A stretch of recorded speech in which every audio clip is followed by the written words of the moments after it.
up? Santani here. I am back, and we are going to kick off the first episode in the series that I'm going to call Should You Play? This one we are going to cover Warframe. In this series we're going to be covering mostly free-to-play games, being as that's a model that I have grown to like recently with the current state of how games have been. I'm a big fan of the free-to-play platform. And this one I've played quite a bit, so it'll be easy for me to start this series off this way. Alright, first things first with Warframe. It is a third-person shooter.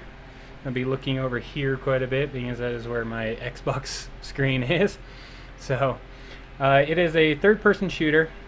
You are a Tenno that controls different warframes. Each warframe has 4 different abilities that you unlock and upgrade as you level them up.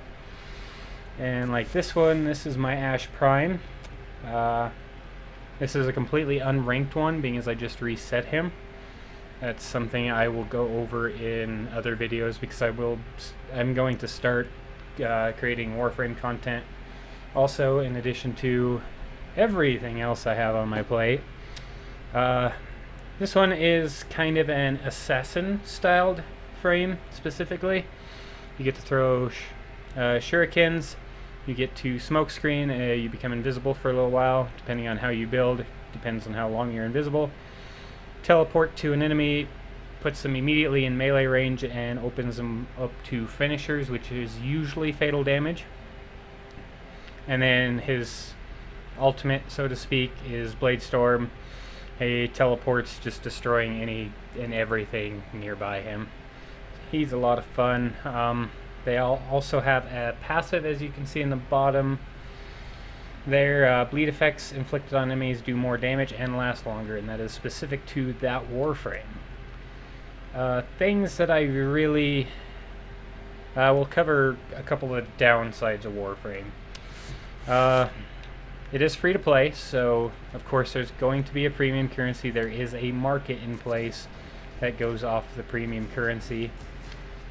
But it is not a pay to win.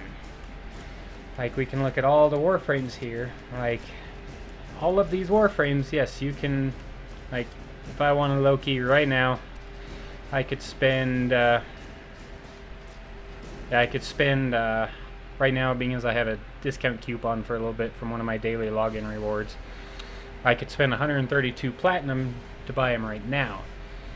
The only thing that does is it unlocks it faster for you. Like, there is really nothing that, if you spend real money to buy the platinum, to unlock things faster. It's not pay to win in the aspect that you can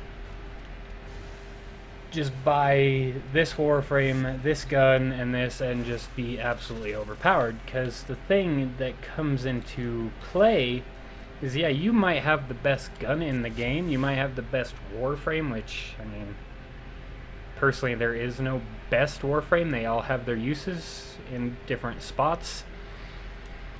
Where it comes in is, yeah, Boltor Prime. The Prime variants are going to be stronger than the normal ones. They are a lot harder to get. Typically, you can trade with players in game for platinum or other Prime parts, which you can farm for yourself with the relics. But you can have the best, I mean, I'm sure there are plenty of people that will say there is a best weapon in the game. Boltor Prime still ranks very high on one of the best weapons in the game. But it doesn't matter, because when you come into the upgrade screen, you have these mods. That is really where everything comes into its own. If you don't have some of these mods, the best weapon in the game is garbage. You could, especially if you play in the PvP, you could have Boltor Prime with unranked or just crap mods, because that's all you have, and you're gonna be demolished by people with some weapon that everyone says is absolute garbage, but they have the mods to fit it to absolutely change everything. Like on this real fast, like this is going, like this build is your standard rifle mod build. You're gonna have all your damage, your multi-shot, your punch through, and all that up here. I mean, you don't have to have them up there. That's just my personal preference. And then for this one, it's not a crit weapon. It's not a status weapon. So you'll just have 4 of the flat elemental damages to increase your damage. I mean, the damage doesn't seem much over there, 32.3, 297.7, and 290.7. But just for instance, that one, take that off. Damage changes drastically, so it's more about the mods than the weapons. You can make any weapon decent if it's modded correctly. Another downside is at the beginning. One of the biggest things that I actually was critical on Destiny over was the lack of story. At the beginning, because you have all the planets in the solar system and some of the moons, and like you start on Earth, of course, then you go through and you unlock everything else. Downside is, I mean, you get quests they're basically tutorials, like how to get companions, how to get your arc wing, how to use your arc wing, and like all of these. And I mean, there's some lore put into them. Like, you don't really start seeing a lot of it until you get into definitely Nata. Second Dream and War Within are absolutely phenomenal. Those are, the downside is to get those you have to pretty much complete the star map.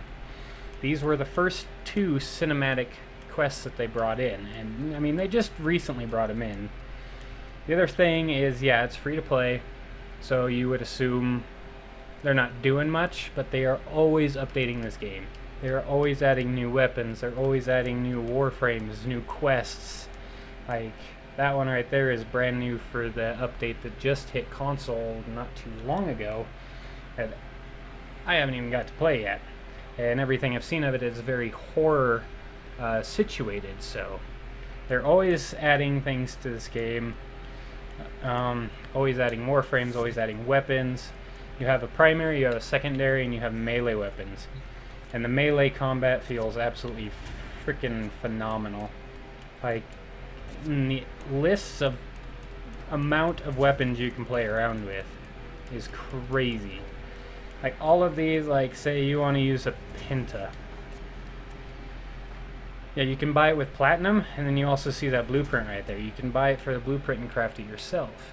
It does take time because you have to farm all the parts, you have to wait for it to build in the foundry and all that stuff. But everything in this game, except for the cosmetic stuff, like your Scion-Dons, your cloaks, your armor pieces, and your colors, those really are the only things that you have to spend premium currency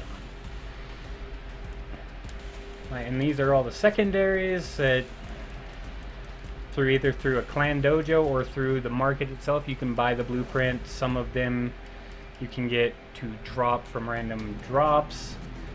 Some of them are alert drops. These are all the melee weapons. Like, the melee weapons are absolutely crazy. You can do dual wield, you can do fist weapons, scythe, axe and shield, giant lacerating whip, standard bow staff, tonfas, rapiers. Dark split sword is an interesting one. It's one of the only ones like it, honestly. If you put, it's a two-handed weapon, but if you get a dual blade stance mod, like any of these that fit for the dual blades, it will actually split it apart, and then it becomes a dual-bladed weapon, a Florentine weapon. Another scythe, a katana, meat cleavers, I mean, all sorts of crazy weapons. And then when you come to the prime parts, like I touched on earlier, when I first started playing, it was a lot harder to farm for prime parts because you had to get it when it was in the drop tables.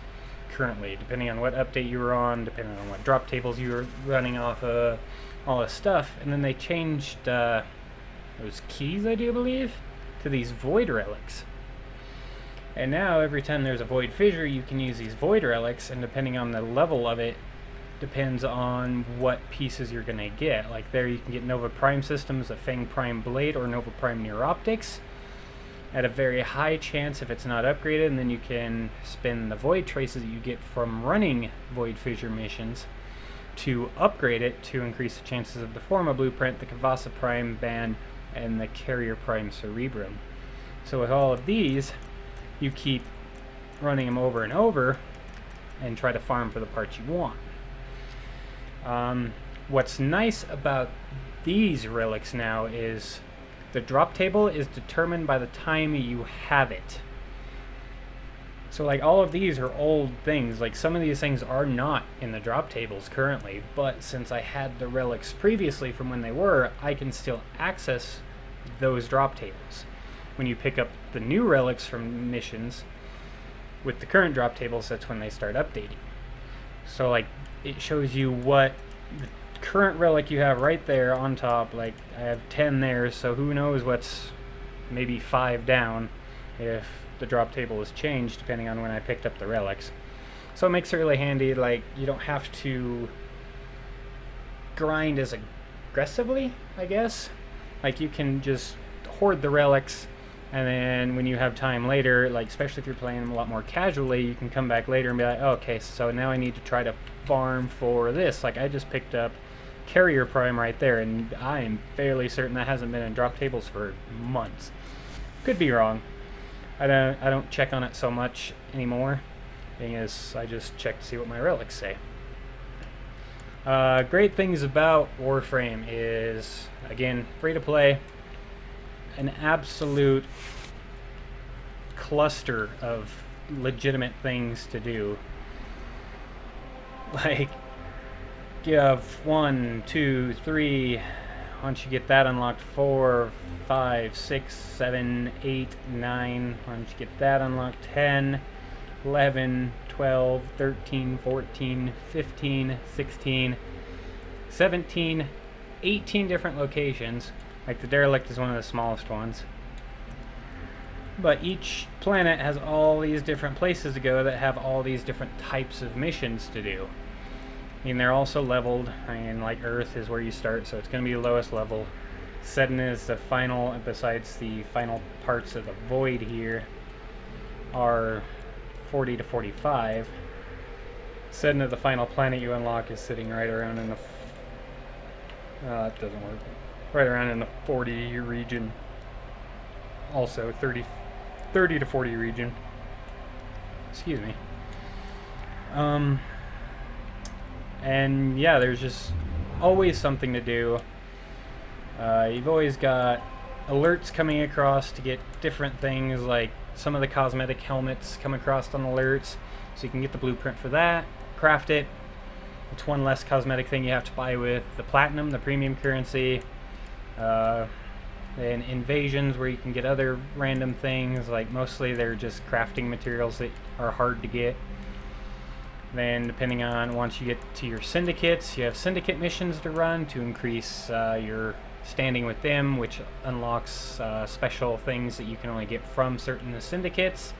The Void Fissures we talked about, and then every day you have a sortie to do. And Power, all precision, prestige. sorts of, I don't know what button I just pressed. And all sorts of different rewards from there. So, like, you can get Exilus adapters, you can get pre-built formas, you can get the catalysts and the reactor blueprints, which doubles the capacity of mods you can put on warframes and weapons and companions and all that. Focus lenses, boosters, Indo, which is what you use to power up your mods, along with credits. Like Riven mod, yeah, that's so likely to happen. You can join clans. You have PvP over here. These are all the syndicates once you get them unlocked. Like, you level them up. Fun thing about the syndicates is there are alignments with them too. So, like, you choose one syndicate, you're getting rep with them. You're also gaining rep with their allied syndicate also. And technically you can join them all, it's just really hard to try to keep them all leveled. Like ideally you want to find the main one you want to go for, which you can either look through all the random, either just pick one that looks or sounds cool, or look through and see what things you can get from them if they're going to be helpful for you. Like these are specific weapon mods that you can only get from this syndicate. That one's new, I need to pick that up just to have it. You can get different sigils with them, which increases how much standing you get with them after every mission. And then specific Warframe mods that are, some of them really change how you play certain Warframes, or just bring them into their own little niche. And then syndicate specific weapons, syndicate specific signed Donnas, and these funny little scenes that now that they effectively have a selfie mode in Warframe. What every game needs. Not necessarily the biggest fan of that add-in, but whatever. Other great things is the customization that you have. Like there you see the appearance. You can go in there, you can change your helmet. Like I could run my Ash Prime helmet. I could run a normal Ash, or the skin that I bought, just because the skin itself is freaking amazing.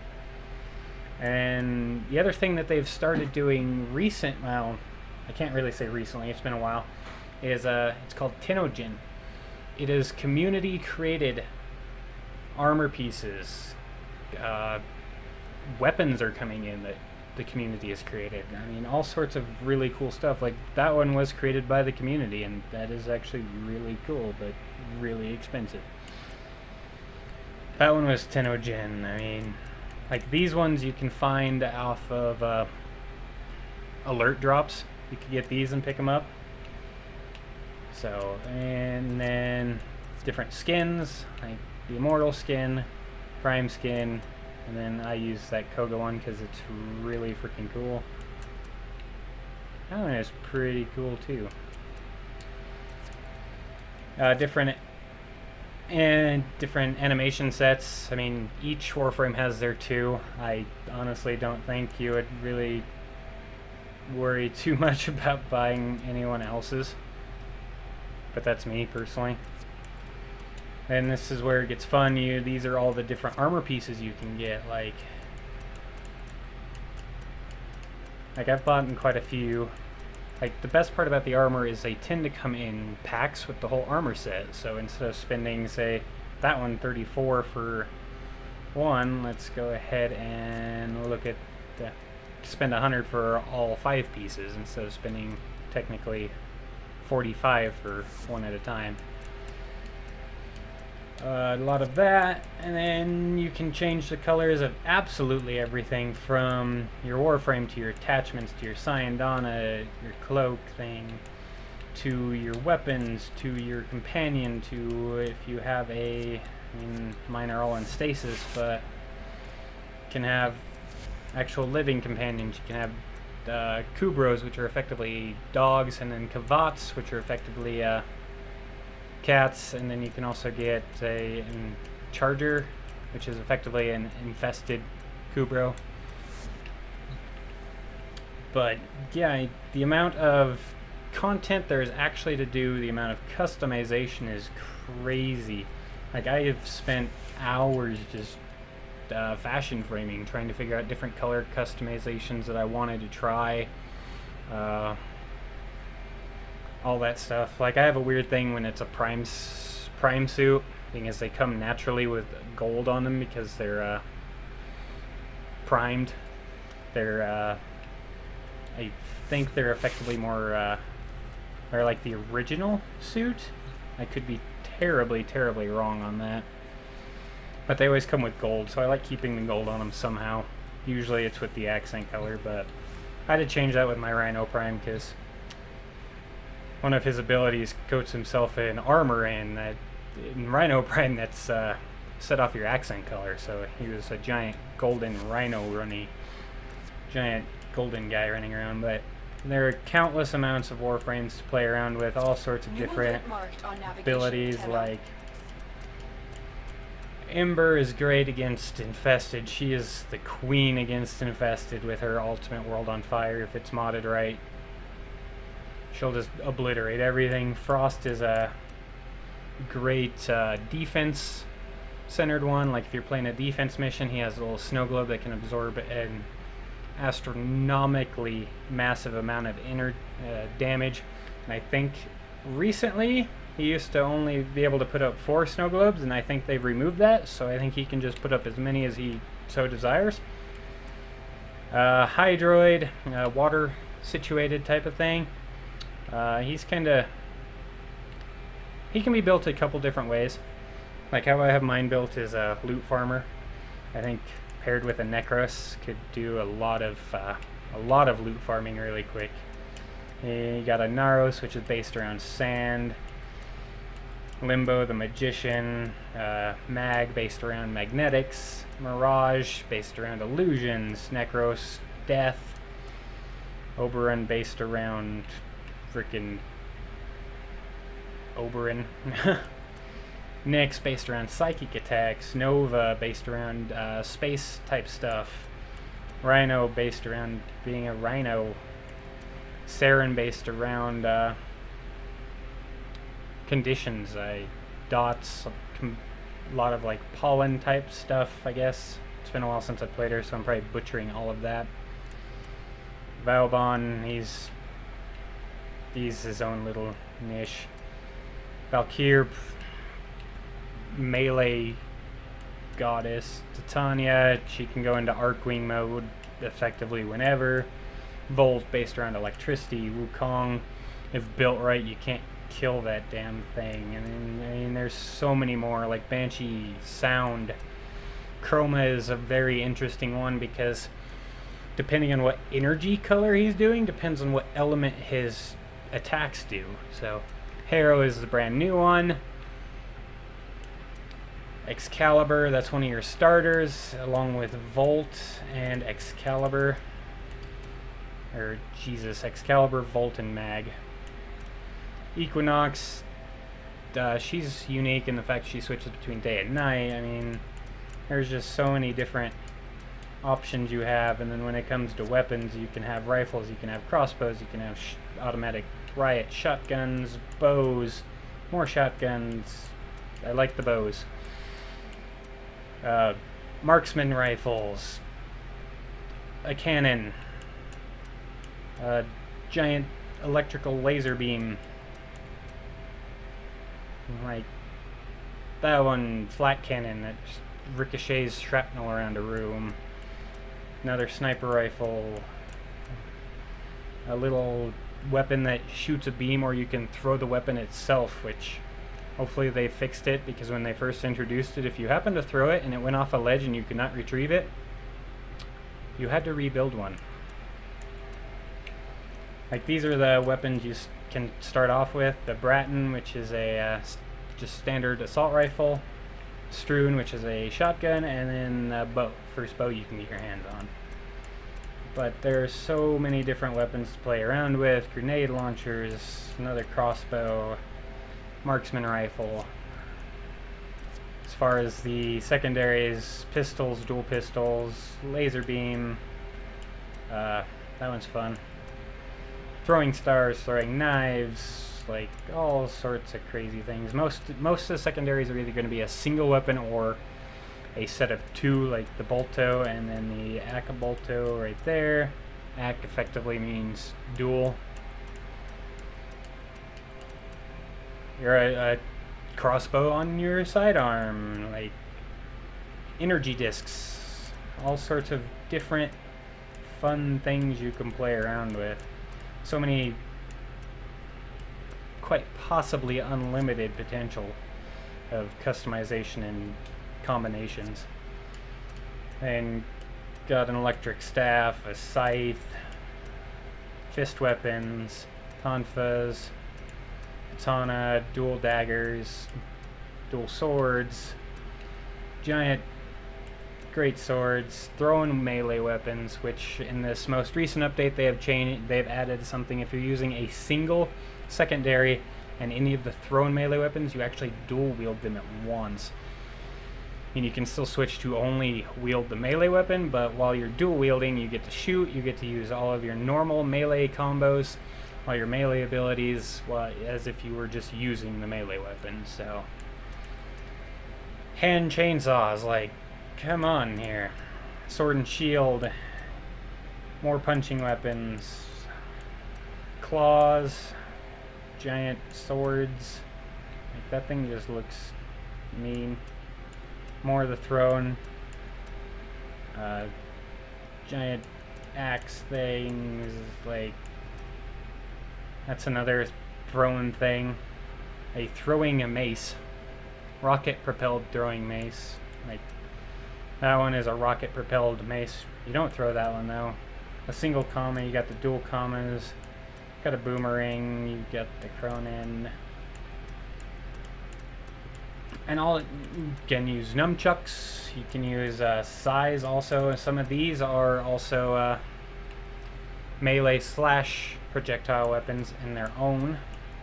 Where are the tonfas? Or not the tonfas, the sais. Not seeing them. Huh. Yeah, you can get a set of sais, like, got all sorts of different companions you can pick up. I don't need a carrier anymore, I've got carrier prime. Different gear you can take out between health restores, shield restores, ammo restores. What's the fourth one? Oh, energy restores. Scanners where you can scan things into the codex for more lure on them. Ciphers for instant hacking, which I don't use those too much anymore.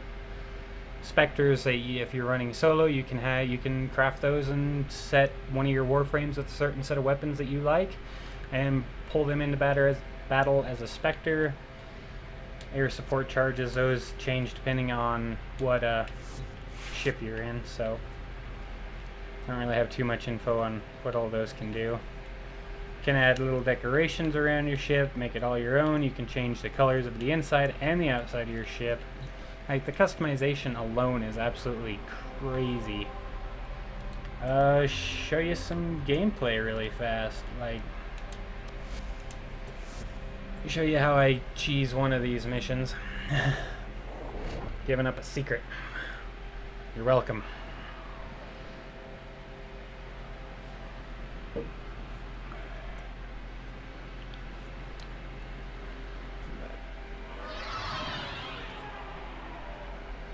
Like, I mean, with the state of how games are right now, of where we're paying $60 for a AAA title, the enemy is at our doorstep, and you must defend our potentially at launch, one, it's not the game we were shown, it's not the game we've been promised, it's not all this. Like, there's so many bugs when they launch these games anymore, and their solution is, oh, we'll fix it in a patch later. So we're paying $60 for a game that's not technically even finished, and all of this, and we're still paying $60 for it, and then they fix things.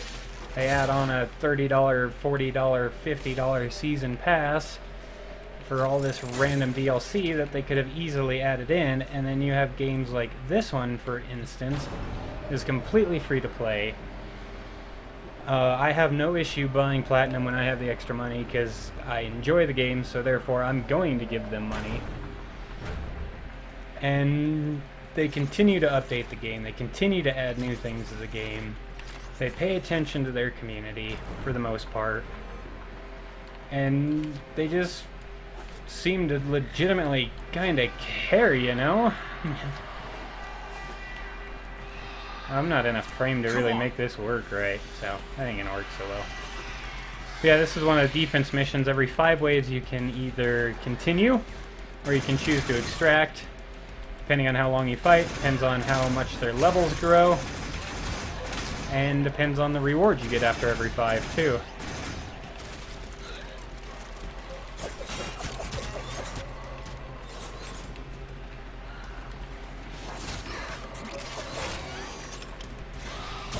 But I mean, this is some of the gameplay.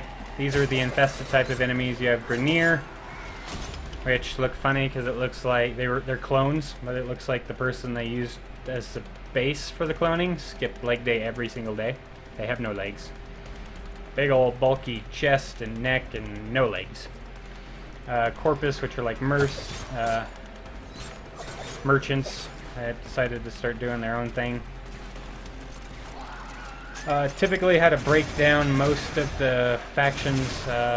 Grenier are going to be your more heavily armored enemies you face. Corpus are going to be your more shielded enemies you face. And then the infested, as you see by just the red health bar, are just health. And as you kill things, you level up. You continue to level up. You put in the mods. You power up the mods. And then you add Forma, which effectively lets you add a polarity slot. If a mod matches the polarity in the slot, its cost is reduced by half. So you find a build you're liking or whatnot, or find a build that you want to go for, and then you just level it up to 30. If you need to drop in an extra polarity slot, you use a Forma, add that polarity slot, and then you re-level it. Seems like a hassle. It's kind of grindy, especially if you're not spending platinum to get a lot of these things. You're running bosses over and over to get the Warframe parts in order to craft the Warframe, running missions to get credits to buy the blueprints and to craft everything. I mean, if you're not spending platinum, it is pretty grindy. I'm not gonna lie at all about that.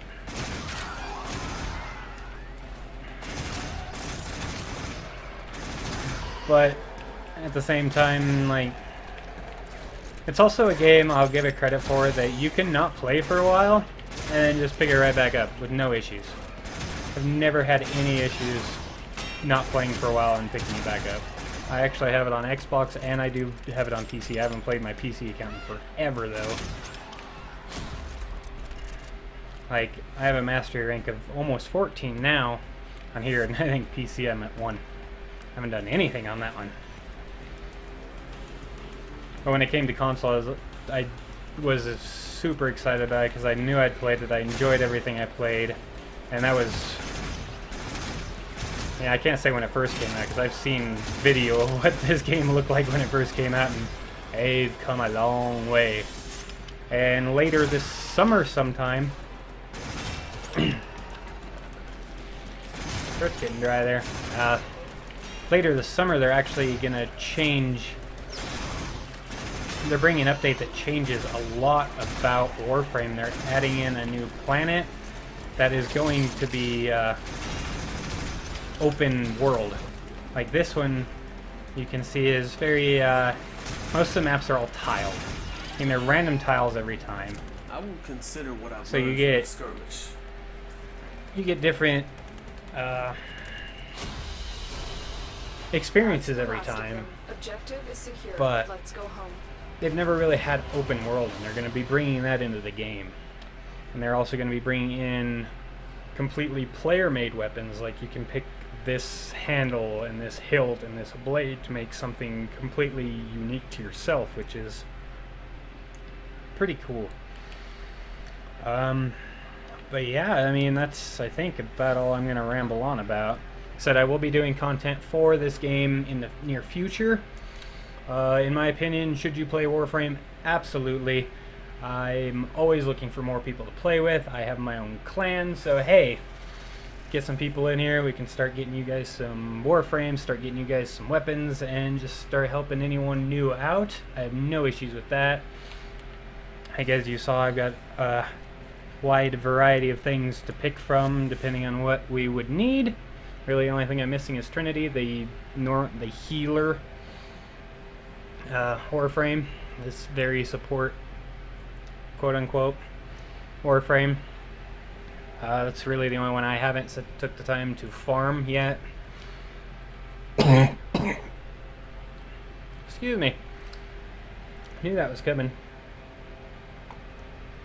But yeah, in my opinion, should you play Warframe? Absolutely. I will. I'll try to track down the links for it on Xbox and on Steam also. and include those in the description.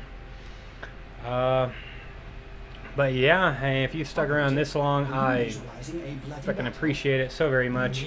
Don't forget to hit that subscribe button. Let me know down in the comments what you guys think and if you're going to be picking this up. And if you are on console, let me know your gamer tags and I will gladly help you guys out with whatever you need. And yeah.